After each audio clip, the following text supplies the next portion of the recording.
Persis seperti apa yang dikatakan Imam Syafi'i rahimahullahu ta'ala.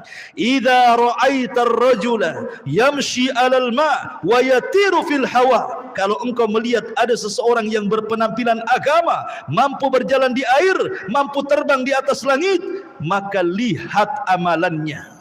Kata Imam Syafi'i, kalau amalannya mencocoki Al-Quran dan Sunnah berarti wali-wali Allah.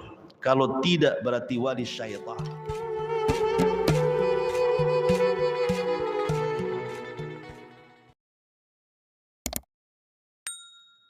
Bismillahirrahmanirrahim. Assalamualaikum warahmatullahi wabarakatuh.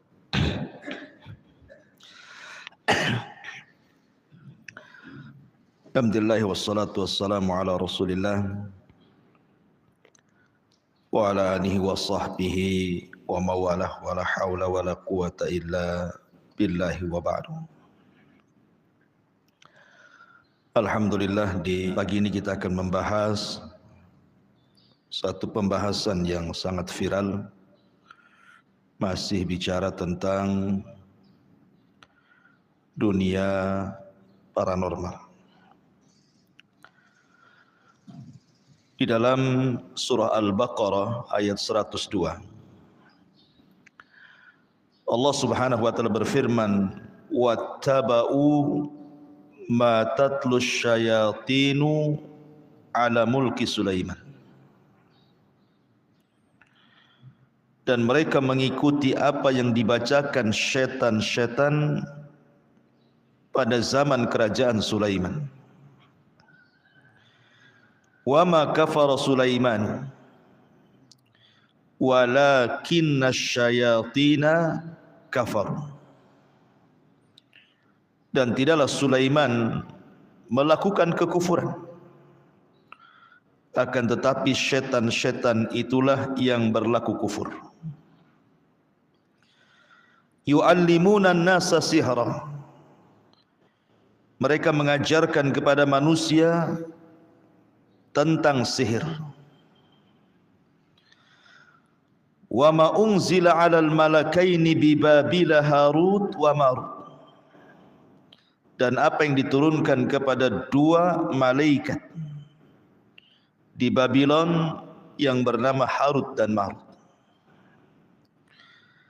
Wa ma yu'allimani min ahadin hatta yaqula innama nahnu fitnatun fala takfur. Dan tidaklah keduanya, maksudnya Harut dan Marut, mengajarkan sihir tersebut kecuali akan berkata, kami ini hanya mendatangkan fitnah, maka jangan kufur. Fayata'allamuna minhuma ma yufarriquna bihi bainal mar'i wa zawjihi. Akan tetapi mereka juga malah terus mempelajari dari Harut dan Marut apa yang bisa memisahkan seseorang dengan pasangannya. Wa ma hum bidarrina bihi min ahadin illa biidznillah.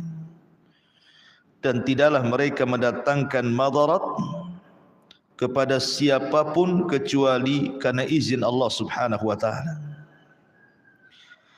Wa yata'allamuna ma yadurruhum wa la yanfa'uhum. Dan mereka mengajarkan apa yang mendatangkan madarat kepada mereka dan tidak membawa manfaat. Wa laqad alimu laman ishtarahu ma lahu fil akhirati min khalaq. Dan sungguh mereka telah mengetahui barang siapa yang berlaku jual beli dalam masalah sihir, ma lahu fil akhirati min khalaq, tidak ada bagian baginya kelak di akhirat. Wala bi'sa ma syarau bihi anfusahum, dan amat buruk apa yang mereka jual belikan, lau kanu ya'lamun, seandainya mereka mengetahuinya. Al-Baqarah ayat 102 ini, dari asbab nuzulnya adalah ada dua perkara yang sangat masyhur yang disebutkan para ulama tafsir. Asbab nuzul yang pertama, ketika orang-orang Yahudi Madinah dari kalangan Bani Quraidah kemudian Bani Qunaiqah dan Bani Nadhir. Sebelum hijrah Nabi SAW, orang Yahudi ini mendengar desas-desus di Mekah, ada orang ngaku Nabi. Tentu dari orang-orang yang safar melakukan perjalanan, orang-orang musyrik Mekah ke Madinah, ke Yathrib.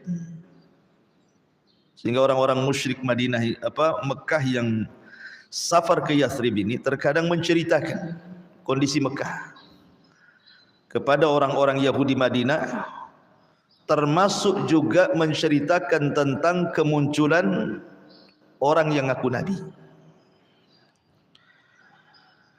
Lah di antara mereka ada yang kemudian menceritakan ayat-ayat yang dibacakan Nabi SAW. Lah ketika Nabi SAW kemudian membacakan ayat yang berkenaan dengan Nabi Sulaiman, di mana Al-Quran menetapkan kenabian Sulaiman, maka orang-orang Yahudi tidak terima. Karena bagi mereka Sulaiman itu bukan Nabi. Orang-orang Yahudi menganggap sampai hari ini Sulaiman itu bukan Nabi, tapi Sulaiman itu tukang sihir. Karena mukjizat yang diberikan kepada Nabi Sulaiman itu berbeda dengan mukjizat yang diberikan kepada para nabi setelah dan sebelumnya. Dia bisa menundukkan angin, dia bisa menundukkan awan, dia bisa menundukkan binatang, bahkan alam jin sekalipun ditundukkan oleh Sulaiman.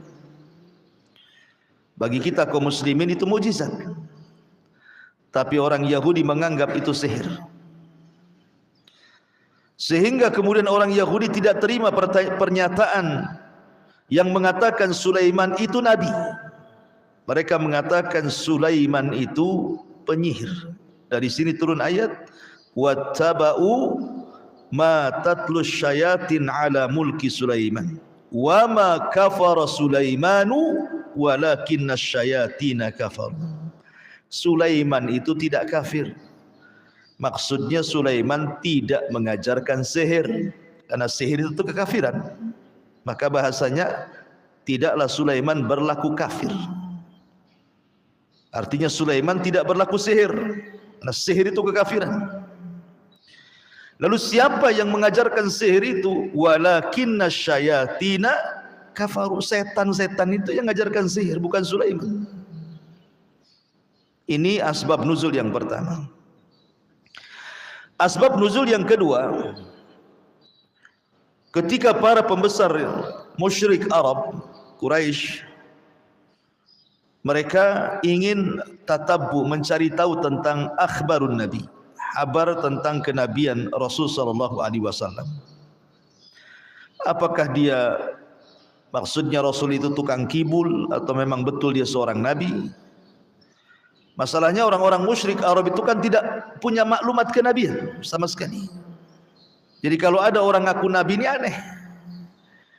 Lain dengan orang Yahudi, memang sudah ada maklumat kenabian, akan lahir nabi akhir zaman, makanya mereka menanti-nanti. Sehingga kemunculan Nabi SAW di kota Mekah ini menggegerkan penduduk Mekah. Betul ke nabi atau bukan nabi? Maka sebagian pembesar musyrik datang ke Madinah bertanya kepada orang Yahudi. Di tempat kami Mekah ada orang ngaku nabi. Bagaimana pendapat kami terhadap mereka? Bukankah engkau ahli kitab? Dan dia pun yang ngaku nabi, ngaku diberikan kitab. Akhirnya kemudian orang Yahudi mengatakan, begini saja, kalau seandainya orang yang ngaku nabi di tempatmu ini bisa menjawab soalan, benarkan kenabiannya. Kalau tidak bisa menjawab soalan, dustakan kenabiannya. Lah di antara pertanyaan yang diajarkan orang Yahudi itu macam-macam. Tanya kepada dia soal ruh, tanya kepada dia soal makanan penduduk surga, tanya kepada dia soal Raja Dzulqarnain, tanya kepada dia soal Ashabul Kahfi, tanya kepada dia soal ruh, tanya kepada dia soal sihir. Salah satu pertanyaannya, tanyakan kepada dia soal sihir. Jadi orang-orang Yahudi itu ingin menyamakan ajaran Taurat dengan ajaran yang dibawa oleh Nabi itu. Maksudnya Nabi SAW. Lah salah satu yang ditanyakan, tanya kepada dia, apa itu sihir? Maka ketika orang-orang musyrik Arab berjumpa dengan Rasul, salah satu yang ditanyakan adalah sihir. Apa itu sihir? Dari sini Allah Subhanahu wa taala firmankan, turun ayat, wattaba'u ma tatlu syayatin ala mulki Sulaiman wa ma kafara Sulaimanu walakinna syayatin kafaru yu'allimuna an-nasa sihra. Mereka mengikuti apa yang dibacakan Sulaiman, dibacakan setan-setan di kerajaan Sulaiman, dan tidaklah Sulaiman kafir, setan-setan itulah yang kafir, mereka lah yang mengajarkan manusia tentang sihir. Dan apa yang diturunkan kepada dua malaikat di Babil, Harut dan Marut. Kemudian dijelaskan tentang bahaya sihir. Ini diantara asbab nuzul yang paling masyhur pada ayat Al-Baqarah 102. Taib. Ma'asyiral muslimin yang dimuliakan Allah Subhanahu wa taala. Di dalam Sahih Bukhari dan beberapa riwayat yang lainnya dijelaskan bahwa Nabi sallallahu alaihi wasallam bersabda tentang firman Allah Subhanahu wa taala yang diturunkan kepada para malaikat yang ada di langit. Ketika Allah berfirman, hatta idza fuzya an qulubihim qalu madza qala rabbukum qalul haq. Jadi Allah Subhanahu wa taala itu kalau menurunkan wahyu, maka suaranya seperti gemerincing besi rantai yang dipukul-pukul di batu, sehingga suaranya memeki dan membuat pingsan para malaikat. Apabila seluruh para malaikat yang ada di langit pingsan, maka yang pertama kali diberikan kekuatan untuk siuman adalah Jibril. Karena Jibril itu diantara satu sifatnya adalah dzu quwwatin inda dil arsy makin. Dia punya kekuatan dibandingkan malaikat lainnya. Dia yang pertama kali siuman. Kemudian Allah Subhanahu wa taala merintahkan kepada Jibril untuk diperintah kepada para malaikat yang ada di bawah sampai ke langit pertama. Karena ingat bahwa fi kulli yaumin huwa fi sya'n. Setiap hari itu Allah punya kesibukan. Di bumi ini Allah punya kesibukan kepada makhluknya. Dalam satu hari itu terkadang mematikan, terkadang menghidupkan, terkadang menggersangkan, terkadang menghijaukan, terkadang menghancurkan, terkadang mendamaikan. Terkadang banyak soal persoalan di bumi, kan setiap hari ada takdir-takdir yang Allah takdirkan kepada hamba. Allah itu sibuk setiap hari. Fi kulli yaumin huwa fi sya'n. Artinya banyak peristiwa dan kejadian di bumi yang Allah sudah qada dan qadarkan di Lauhil Mahfuz.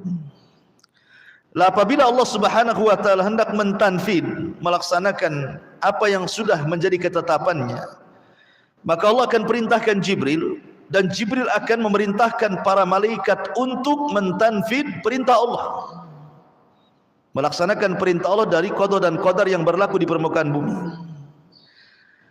Maka apabila Allah sudah berfirman, maka Jibril kemudian akan turun dari mulai malaikat pemikul arsy yang paling tinggi sampai kepada malaikat-malaikat yang ada di langit pertama. Lah malaikat-malaikat yang ada di langit pertama ini bertanya kepada Jibril, "Ya Jibril, madza qala rabbuna?" Jibril, titah perintah apa yang Allah perintahkan kepada kami? Maka Jibril akan memerinci, kamu harus begini, kamu harus begitu, tugas ini kamu, tugas itu, tugas ini. Semua malaikat sudah ada tugasnya masing-masing. Maka setelah kemudian malaikat ini bertugas, maka mereka turun ke bumi. Ada yang menumbuhkan rumput, ada yang menjadikan tumbuh buah-buahan, ada yang digersangkan, ada yang disuruh buat tsunami, ada yang disuruh buat gempa, ada yang disuruh mematikan, ada yang disuruh menghidupkan, begitu. Ya, malaikat melaksanakan perintah Allah Azza wa Jalla. Lah ketika Jibril alaihi salam mewahyukan sesuatu dari Allah Azza wa Jalla kepada para malaikat yang ada di langit pertama, di bawah langit pertama itu ada maqaida lis-sam'i, ada tempat-tempat curi dengar bangsa jin. Jadi jin itu mereka akan naik dari bumi ke langit dengan cara seperti panjat pinang. Jadi mereka satu bahu ke bahu terus sampai ke langit. Ya. Kemudian mereka membuat maqaida lis-sam'i, tempat-tempat untuk mencuri dengar wahyu. Jin yang paling atas yang berada di pos itu, maka mereka akan menguping kira-kira apa yang ditugaskan Jibril dari Allah kepada para malaikat di langit pertama. Paman Jibril menugaskan kepada malaikat, nih bulan depan kamu buat tuh gempa, gitu ya. Kedengaranlah oleh Jibril, jin yang paling atas tuh, bulan depan akan terjadi gempa nih di Batam. Maka kemudian malaikat yang paling atas menghabarkan kepada malaikat yang bawah, nanti akan terjadi gempa, nanti sampai ke malaikat yang ada di bumi. Itu pun satu kalimat sudah ditambah dari jin ke jin itu menjadi 100 kalimat. Jadi satu kalimat yang benar, 99 kalimatnya dusta. Itulah jin, ya kan, menambah-nambah. Dari mulai jin yang paling atas sampai jin yang paling bawah ditambah tuh satu kalimat, yang harusnya satu kalimat saja sampai bawah jadi 100 kalimat. Jin yang paling bawah disangkanya iya saja, padahal itu dusta. Lah jin yang paling bawah ini akhirnya mereka lah yang kemudian menjual belikan dengan para normal, para dukun. Mau enggak nih ada kabar gaib? Ya, mau. Tapi jin mengatakan wani piro kan, gitu ya. Artinya nggak mungkin main free saja, harus ada harganya. Kalau kau mau bisa kufur, aku kasih berita. Kalau tidak mau kufur, aku jual ke orang lain. Dan para dukun pasti mau. Pasti mereka mau menjual iman dan Islam mereka kepada jin. Makanya mereka memberitakan apa yang mereka dengar dari langit. Masalahnya dukun sendiri tidak tahu bahwa yang diperjualkan jin kepada dia itu sesuatu kedustaan. Satu kebenaran, 99% kedustaan. Disangkanya itu sebuah kabar yang pasti. Mulailah dukun ini meramal sesuatu dari kalimat-kalimat yang dia beli dari kalangan jin, yang diambil dari pos-pos jin yang ada di langit. Akhirnya tidak sadar mereka meramal, rupanya ramalannya kebanyakan dusta dibandingkan benarnya. Ya, masalahnya dukun ini walaupun pendusta, sekali benar, yang benarnya itu yang diceritakan orang. Ustadz 99 salah, 99 benar gitu ya. Satu kesalahan, salahnya ini dibicarakan. Itulah bedanya dukun dengan ustadz nih kan. Ma'asyiral muslimin yang dimuliakan Allah Subhanahu wa taala. Dari sini kita tahu bahwa dunia perdukunan itu sangat lengket dengan kerjasama antara mereka dengan jin. Itu kesimpulannya. Kesimpulannya dunia perdukunan itu tidak lepas dari kerjasama mereka dengan jin. Bahasa ulama istikhdamus syayatin. Mereka menggunakan jasa-jasa setan untuk melakukan perdukunannya. Ma'asyiral muslimin yang dimuliakan Allah Azza wa Jalla. Dunia perdukunan itu adalah musuhnya para nabi. Jadi musuh para nabi itu dukun-dukun. Anda kalau ingin tahu. Cuma di zaman sekarang harusnya musuh ustad-ustad itu ya dukun harusnya. Jangan pula ustad jadi dukun. Kan itu. Atau dukun pula jadi ustad, mana satu yang benar? Para nabi itu musuhnya para dukun. Nabi Musa alaihi salatu wasalam siapa musuhnya? Para dukun. Tukang-tukang sihir Firaun itu. Bagaimana Musa berduel dengan mereka? Di mana Musa menghadapi sebuah fenomena yang disebut dengan sihrut takhil. Antum tahu sihrut takhil? Sihir itu kan ada dua macam, ada yang hakiki, ada yang khayali. Yang hakiki jelas tuh, kalau ngirim santet itu bisa buat orang sakit, orang lumpuh, jantungan, stroke, mati, ya, itu jelas, ada hakikatnya. Atau kalau dalam keluarga memisahkan suami istri, gitu ya, Itu jelas sebagaimana dalam ayat Al-Baqarah 102. Tapi ada sihir itu yang khayali. Karena Musa ini kan dikhayalkan, tukang-tukang sihir ini ngelempar apa? Lempar tali. Tali itu dilempar-lempar. Tambang-tambang itu dilempar-lempar yang sudah digunting-gunting itu semeter-semeteran itu dilempar-lempar. Tiba-tiba jadi ular. Musa terperanjat sampai dia akhirnya mundur ke belakang ketakutan. Padahal itu tambang. Inilah yang hari ini disebut dengan sihir hipnotis. Hipnotis itu bagian sihir. Karena dia bagian daripada sihru khayali, sihir hayalan. Tapi kalau dunia hipnotis dibilang sihir nggak terima, terserah Anda lah, terima nggak terima. Kita bicara agama. Hipnotis itu bagian daripada sihir dan disebut dalam istilah kita syar'i itu namanya sihru khayali. Sihir hayal, hipnotis itu. Gimana tidak sihir membuat orang tidak sadar? Iya kan? Kan membuat orang tidak sadar orang hipnotis itu. Orang lagi jual beli, ya. Kemudian yang hipnotisnya kan ngerokok, asapnya sampailah ke orang yang jualan itu. Belum bayar dah minta kembali. Kembalinya banget. Bayarnya aja belum. Terhipnotis dia. Ya. Atau orang yang ke ATM, tiba-tiba ditepuk saja, tepuk gitu kan. Harusnya dia yang ambil duit, orang yang nepuk itu yang ambil duit.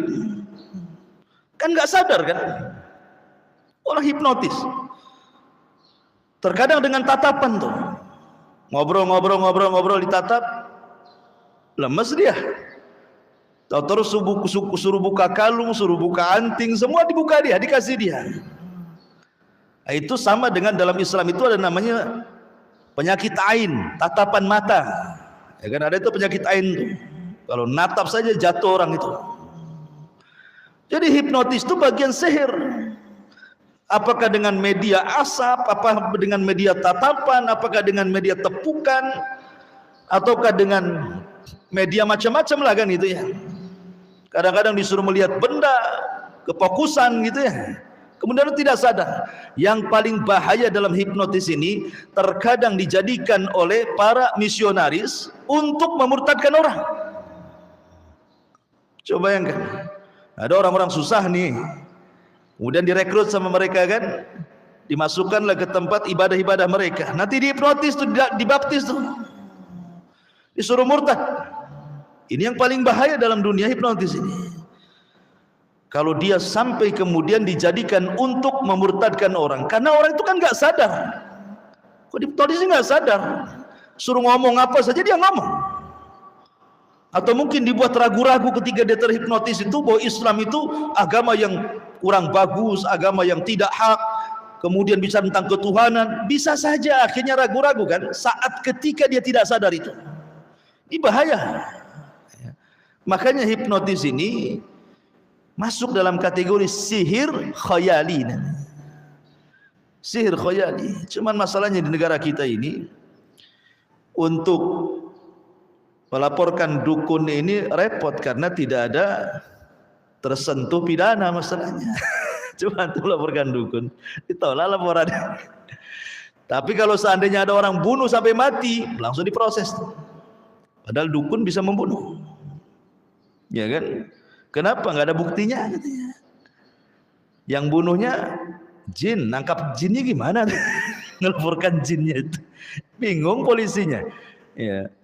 Jadi susah sekarang dukun-dukun ini susah disentuh dengan hukum masalahnya, hukum pidana ini. Kalau mencuri jelas langsung diproses. Kali lapor dukun tak ada yang diproses. Susah apa lah buktinya katanya. Apalagi nangkap yang bunuhnya nggak nampak pula katanya. Tak mungkin lah kita pakai polisi jin gitu ya.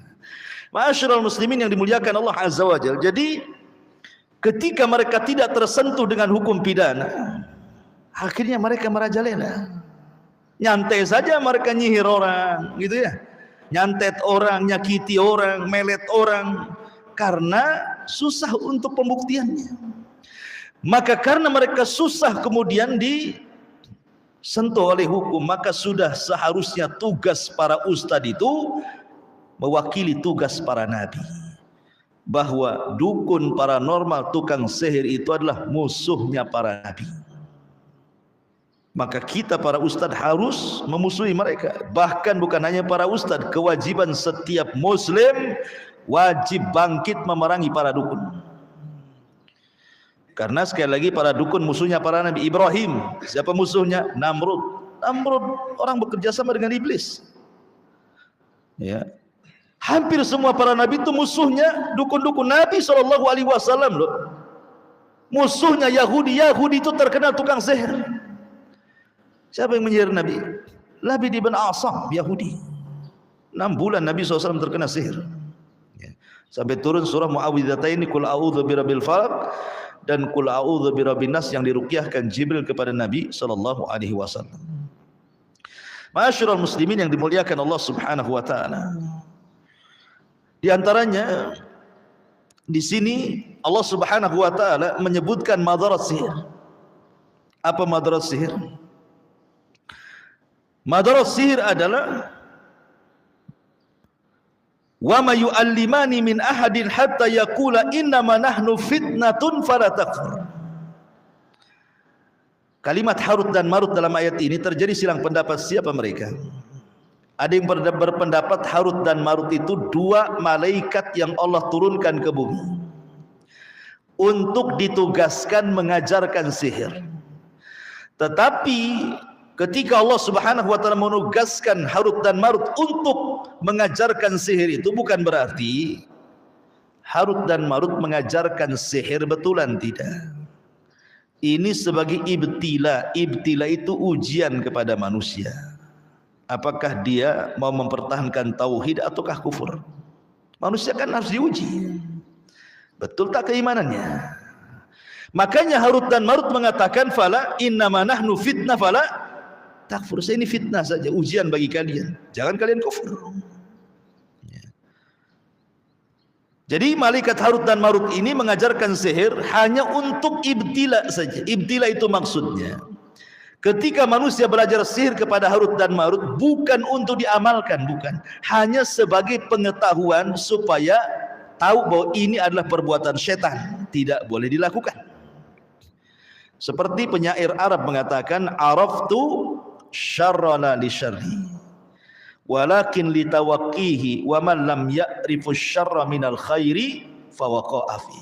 Kata penyair Arab, aku mempelajari keburukan bukan untuk diamalkan, tetapi aku mempelajari keburukan itu supaya mudah ditinggalkan. Karena orang yang tidak mengenal mana baik mana buruk itu pasti terjerumus kepada keduanya. Makanya ketika kita mempelajari tauhid, pelajari syirik juga. Ketika mempelajari sunnah, pelajari bid'ah juga. Ketika mempelajari ketaatan, pelajari maksiat juga. Tetapi bukan untuk diamalkan kesyirikan, bid'ah dan maksiat itu biar mudah ditinggalkan. Kita membahas tentang syirik dan macam-macamnya, bahaya syirik dan akibatnya. Bukan kita ingin mengamalkan syirik supaya kita tahu oh ini syirik, nggak boleh, kan itu maksudnya. Lah Harut dan Marut mengajarkan sihir itu seperti itu maksudnya. Hanya sebagai pengetahuan supaya orang tidak mengamalkan sihir dan orang tahu sihir ini adalah perbuatan setan, itu saja. Tapi apa yang terjadi? Sebagian orang Yahudi ada yang mau mempelajari di Babil, ada juga yang tidak mau mempelajari. Ini satu pendapat, ya. Karena ketika Harut dan Marut diturunkan itu setelah kejadian Sulaiman meninggal. Jadi sebelum Sulaiman diutus itu, negeri Babylon itu adalah negeri yang penuh dengan gudang kesyirikan, gudang sihir, gudang perdukunan. Di mana-mana sihir, di mana-mana dunia perdukunan, bomo paranormal itu menyebar luas merajalela di negeri Babil.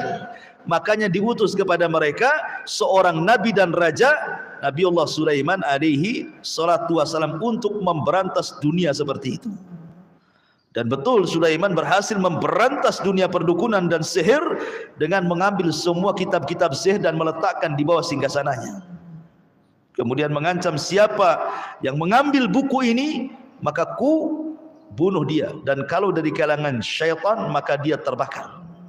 Maka selama Sulaiman berkuasa tidak ada tukang sihir, semua tunduk, karena jinnya aja tunduk. Baru Sulaiman meninggal dunia, generasi terbaiknya meninggal. Setelah itu kemudian manusia mulai tergoncang akidahnya. Ya, kemudian Harut dan Marut diturunkan untuk menguji manusia. Ini satu penafsiran. Penafsiran yang kedua, Harut dan Marut itu bukan malaikat, tapi manusia, namanya Harut dan Marut. Saking solehnya, maka keduanya disebut malakaini, dua malaikat. Saking solehnya sampai disejajarkan dengan dua malaikat. Jadi ketika kemudian iblis ini mengetahui Sulaiman meninggal dunia, dia ingin mengambil buku-buku sihir yang ada di bawah singgasananya itu. Tapi kan tak bisa karena sudah dikutuk. Dan Sulaiman sudah mengatakan siapa yang ambil dan dia kalangan jin pasti terbakar. Gak berani. Akhirnya iblis ini dengan gayanya mencari orang yang bisa mengambil buku itu. Dicarinya Harut dan Marut. Harut Marut itu orang soleh. Kemudian pura-pura mengatakan, Harut ya Marut, maukah aku tunjukkan kepadamu tentang kesaktian Sulaiman? Tidak bilang sihir, tentang kesaktian Sulaiman. Kenapa Sulaiman bisa menundukkan angin, bisa menundukkan jin, bisa menundukkan ini itu? Maukah ku habarkan? Kata Harut dan Marut, kenapa tidak kau saja? Kata iblis, tidak mungkin lah. Bagusnya dirimu. Akhirnya ditunjukkan kemana? Ke bawah singgasana Sulaiman. Rupanya isinya kotak sihir semuanya. Dipelajarilah oleh Harut dan Marut. Mereka tidak tahu itu sihir. Kemudian akhirnya manusia banyak yang datang kepada Harut dan Marut. Rupanya Harut dan Marut sudah paham setelah selesai mempelajari kitab-kitab itu bahwa ini kitab sihir. Maka Harut dan Marut mengatakan kepada manusia, saya tidak akan mengajarkan ini kepada kalian karena takut kekufuran. Tapi kalau hanya sekedar pengetahuan saja saya ajarkan. Innama nahnu fitnatun fala takfur. Ini ada juga penafsiran seperti itu. Ya. Ma'asyiral muslimin yang dimuliakan Allah Azza wa Jalla. Tetapi kemudian sebagian orang-orang Yahudi mereka nekat belajar, kemudian nekat menyebarkan. Akhirnya merekalah orang yang pertama menyebar sihir sejak zaman runtuhnya kerajaan Sulaiman sampai zaman Nabi SAW. Bahkan sampai hari ini. Dan itu diikuti oleh kaum muslimin. Belajar kepada mereka. Kata Nabi SAW, la tattabi'anna sanana man kana qablakum shibran bi shibrin wa dira'an bi dira'in hatta law dakhalu juhra dhabbin la dakhaltum. Kalian akan mengikuti tata cara umat sebelum kalian, maksudnya Yahudi dan Nasrani, sejengkal demi sejengkal, sehasta demi sehasta, sampai pun kalau mereka masuk ke liang biawak padang pasir sekalipun kau ikut di belakangnya. Termasuk ilmu sihir. Bahkan herannya dunia Islam, terutama di negeri kita ini, kebanyakan para pelakunya Muslim. Ya kan, bukan Yahudi. Karena Yahudi kan sedikit di negeri kita ini. Kebanyakan orang Islam tuh yang melakukan praktik sihir itu. Cuman repotnya, yang membuat orang terkecoh ini karena para pelakunya tidak seperti dukun tempo dulu. Kalau dukun tempo dulu kan jelas mana dukun mana ustadz. Ya kan, kalau dulu, karena dukun zaman dulu itu biasanya tinggal di perbatasan-perbatasan desa, di lereng-lereng, di bukit-bukit, di hutan-hutan, rumahnya pun gubuk, kadang ada tengkoraknya, kadang ada menyannya, orang takut mau datang. Ya. Sekarang udah nggak laku, jadi dukun udah turun gunung, ya kan? Bahkan lebih penampilannya lebih ustad dibandingkan ustad lagi, jubahnya berlapis-lapis, ya kan? Sorbannya sampai terjulur ke tanah kadang-kadang, pakai tongkat wali, ya, pakai tasbih karomah, pakai sholawat, pakai takbir, kesannya pimpinan pesantren. Disodorkan Quran suruh baca tak bisa baca, disodorkan kitab gundul suruh baca tak bunyi, tapi kalau mantra paling hafal. Manusia dibodohi dengan istilah mereka kiai-kiai, ustad-ustad yang jebolan luar negeri, yang mereka hafal semua bab-bab agama, tidak bisa melakukan apa yang mereka lakukan jemaah. Tidak bisa. Ustaz-ustaz yang sudah S1, S2, doktor, profesor loh, jurusan hadis, jurusan fikih, jurusan apa coba kan? Tetap saja ditonjok sakit. Ya, tak ada dia mental-mental yang nonjok tuh. Tetap saja ditusuk ya kena, dibakar ya kebakar. Ini orang yang gak jelas mondoknya, baca Quran saja belum pernah dites, macam mana baca kitabnya, ditanya hukum fikih bisa enggaknya enggak jelas, tapi kemampuan karomahnya luar biasa. Luar biasa dia, bisa nonjok orang mental ya kan ya. Ditusuk loh, nggak bisa. Sampai dilawan 10 orang mental yang 10 orang itu. Kalau ilmu ini dikuasai para sahabat Nabi, tidak ada perang itu kalah ceritanya. Aneh ya. Bagi saya ini aneh, kenapa kok ustadz-ustadz yang ilmunya tinggi-tinggi dalam agama kok tidak bisa melakukan seperti ini? Orang-orang yang kayak gini bisa melakukannya. Persis seperti apa yang dikatakan Imam Syafi'i rahimahullahu ta'ala, idza ra'aita ar-rajula yamshi 'alal ma' wa yatiru fil hawa, kalau engkau melihat ada seseorang yang berpenampilan agama, mampu berjalan di air, mampu terbang di atas langit, maka lihat amalannya. Kata Imam Syafi'i, kalau amalannya mencocoki Al-Quran dan Sunnah berarti wali-wali Allah, kalau tidak berarti wali syaitan. Wali-wali syaitan. Coba bayangkan, kita lihat para kiai-kiai itu ya, di Jawa yang mondoknya lama-lama, punya pesantren gede-gede. Adapun karomah-karomahnya yang seperti mereka kan itu ya, bisa dia makan beling, makan paku, makan kawat, semua dimakan. Dimakan dia. Makan pondasi bangunan. Bisa dia makan. Kebal bacok, kebal bakar, kebal beling, semua kebal. Yang herannya sok tahu yang gaib, sampai ada cerita, ada dukun kelahi sama istrinya.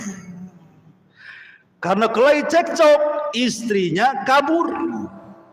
Sudah 1 bulan baliklah istrinya ini. Kata suaminya, lu dari mana aja?